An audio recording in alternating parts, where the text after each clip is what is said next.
Praise the Lord. தேவனுடைய நாமத்துக்கு மகிமை உண்டாகட்டும்.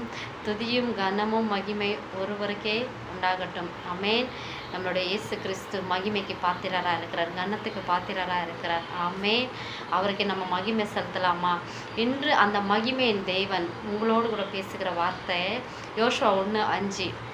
நீ உயிரோடு இருக்கும் நாளெல்லாம் ஒருவன் உங்களை எதிர்த்து நிற்பதில்லை.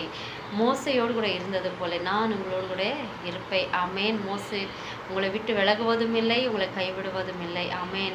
சூழ்நிலை கண்டு கலங்கிருக்கிறீங்களா? பயந்துருக்கிறீங்களா? பயப்படாதீங்க, சொந்து போகாதீங்க.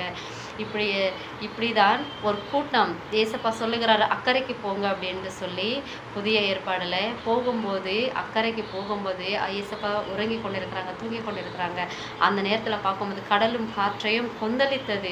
அப்போ தேவன் எழுந்து அதை அதற்றினார். அமேன். உங்கள் வாழ்க்கையில் இருக்கிற சூழ்நிலை பார்த்து தேவன் அதற்றுகிற வல்லவராக இருக்கிறார்.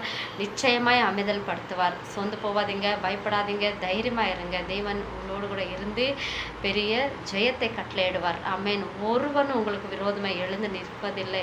கொந்தளிக்கிறதா? காற்று கடலை கொந்தளிக்கிறது போல பிரச்சனைகள், போராட்டங்கள் உங்கள் வாழ்க்கையில் கொந்தளித்து கொண்டிருக்கிறதா? பயப்படாதீங்க, தைரியமாக இருங்க. தேவன் உங்களுக்காக யுத்தம் பண்ணி உங்களுக்கு பெரிய வெற்றியை கட்டளையிடுகிறார். ஆமேன். சோர்ந்து போவதீங்க, தைரியமாக இருங்க. மோசையோடு கூட இருந்தது போல சர்வ லோகாதிபதி தேவாதி தேவன் கர்த்தாதி கர்த்தர் உங்களோடு கூட இருந்து உங்களை நடத்துவார், பலப்படுத்துவார், தைரியப்படுத்துவார். ஆமேன். ஒரு தாய் தன் பிள்ளையை தேற்றுகிறது போல, தகப்பன் தன் தோளில் சுமப்பது போல உங்களை இன்று முதல் உங்களை சுமக்கிறா தேவனாக இருக்கிறார். ஆமேன்.